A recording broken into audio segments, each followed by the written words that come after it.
এ ধরনের শ্রেষ্ঠ নিয়ামত নারী, মায়ের জাতি নারী। ইসলাম নারীকে দিয়েছে অনন্য মর্যাদা। অথচ এমন এক সময় ছিল যখন নারীর জীবন ও জীবিকা পরিবারের পুরুষ সদস্যের মর্জির উপর নির্ভর করত। সে জীবন থেকে নারীকে অনন্য মর্যাদা দিয়েছে ইসলাম, বসিয়েছে সম্মানের আসনে। হাদিসে পাকে ঘোষণা করা হয়েছে, মায়ের পায়ের নিচে সন্তানের বেহেশত। মায়ের পায়ের নিচে সন্তানের জান্নাত, এ ঘোষণা যে সমাজে করা হয়েছিল, সে সময় পুরো নারী সমাজের অবস্থা ছিল মারাত্মক ভয়াবহ, যা কোরআনের পরিভাষা থেকেই আজ করা যায়। আল্লাহ তাআলা বলেন, যখন তাদের কন্যা সন্তানের সুসংবাদ দেওয়া হয়, মনের কষ্টে তাদের চেহারা কালো হয়ে যায়। তাদের যে সুসংবাদ দেওয়া হয়েছে তার কারণে তারা নিজ সম্প্রদায়ের লোক থেকে মুখ লুকিয়ে রাখে। তারা ভাবে এ সন্তান রাখবে নাকি মাটিতে পুঁতে ফেলবে। সাবধান, তাদের সিদ্ধান্ত কতই না নিকৃষ্ট। সূরা নাহল আয়াত ৫৮ ও ৫৯। নারীর অধিকার ও মর্যাদা প্রতিষ্ঠায় রাসূলুল্লাহ সাল্লাল্লাহু আলাইহি ওয়াসাল্লাম ঐতিহাসিক বিদায় হজের ভাষণে নারীর প্রতি সুবিচার করার নির্দেশ দিয়ে বলেছেন, তোমরা নারীদের কল্যাণের ব্যাপারে ওসিয়ত বা নির্দেশ গ্রহণ করো। নারী জাতির জন্য প্রিয় নবী সাল্লাল্লাহু আলাইহি ওয়াসাল্লামের বিশেষ ৬টি নসিহত হল: ১. আল্লাহর ভয় অর্জন করা। তাকওয়া বা আল্লাহর ভয় মানুষের সেরা গুণ। নারী যদি নিজের মধ্যে আল্লাহর ভয় অর্জন করতে পারে, তবে এ গুণে গুণান্বিত হবে পুরো পরিবারের অন্যান্য সদস্যরাও। তাকওয়া নারীকে যাবতীয় স্খলন ও প্ররোচনা থেকে রক্ষা করতে পারে, তাকে শৃঙ্খলাপূর্ণ আদর্শ জীবনে অনুপ্রাণিত করতে পারে।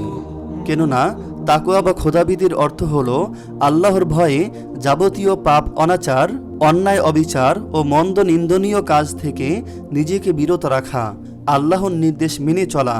হাদিসে এসেছে, রাসূলুল্লাহ সাল্লাল্লাহু আলাইহি ওয়াসাল্লাম নারীদের তাকওয়া অর্জনের নির্দেশ দিয়েছেন।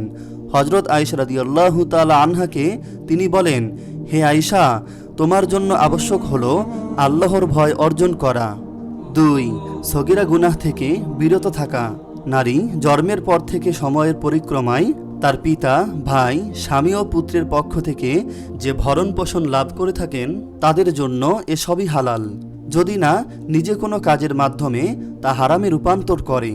যেহেতু নারী সব সময় বা বেশিরভাগ সময় হালাল রিজিক খায়, তাই ইসলামিক স্কলারদের মতে নারীর জন্য জান্নাতে প্রবেশ করা পুরুষের তুলনায় অনেক সহজ। এজন্য তাদের ছোট ছোট মন্দ স্বভাব ও পাপ কাজগুলো পরিহার করতে হবে।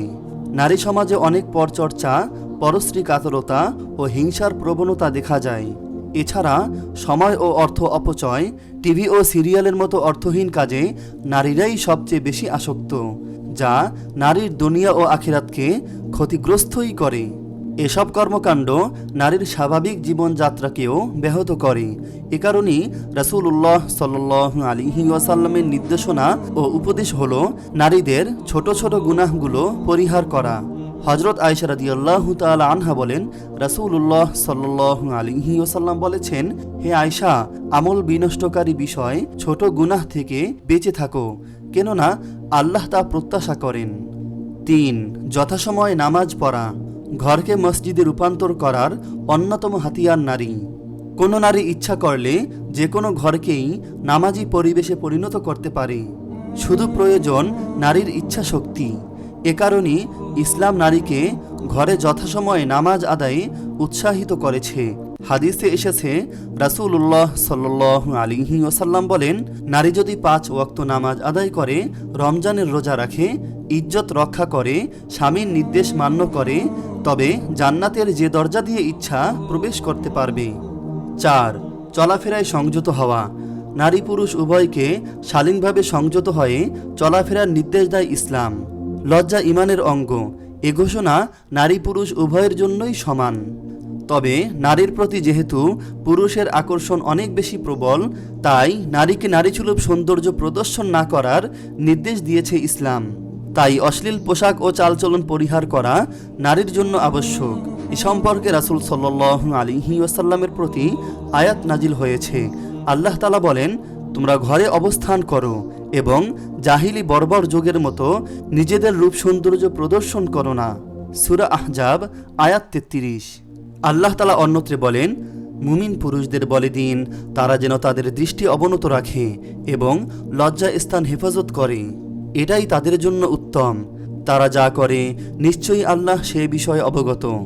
আর মুমিন নারীদের বলে দিন তারা যেন তাদের দৃষ্টিও অবনত রাখে এবং লজ্জা স্থান হেফাজত করে, সাধারণত যা প্রকাশ পায় তা ব্যতীত তাদের সৌন্দর্য প্রদর্শন না করে।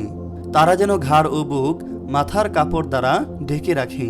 সূরা নূর আয়াত 30 ও 31। 5. অল্পে সন্তুষ্ট থাকা।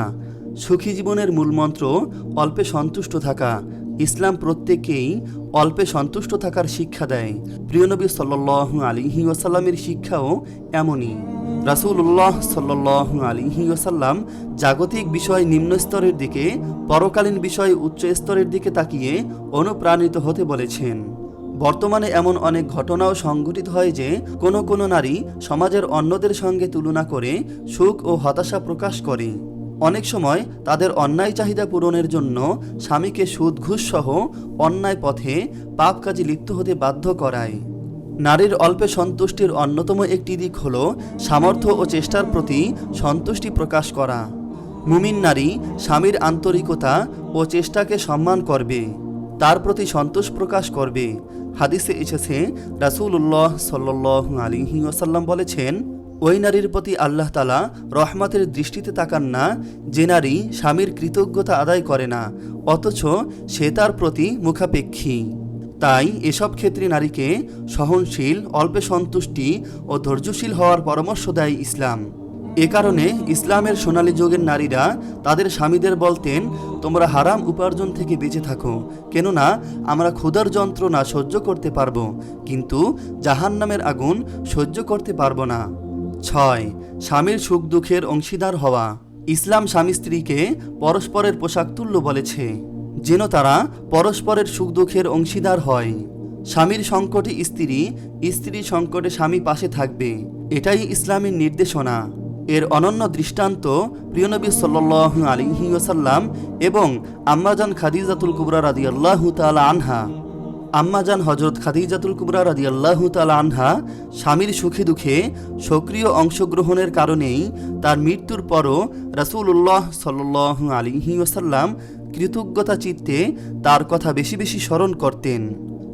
আল্লাহ তাআলা দুনিয়ার সব নারীকে প্রিয় নবী সাল্লাল্লাহু আলাইহি ওয়াসাল্লামের নসিহতগুলো মেনে নিজ নিজ সংসারকে জান্নাতের টুকরায় পরিণত করার তৌফিক দান করুক।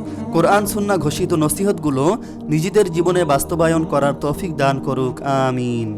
আপনি যদি এরকম ভিডিও আরও পেতে চান তাহলে এই চ্যানেলটি সাবস্ক্রাইব করে পাশে রাখা বেল আইকনটি অন করে দিন।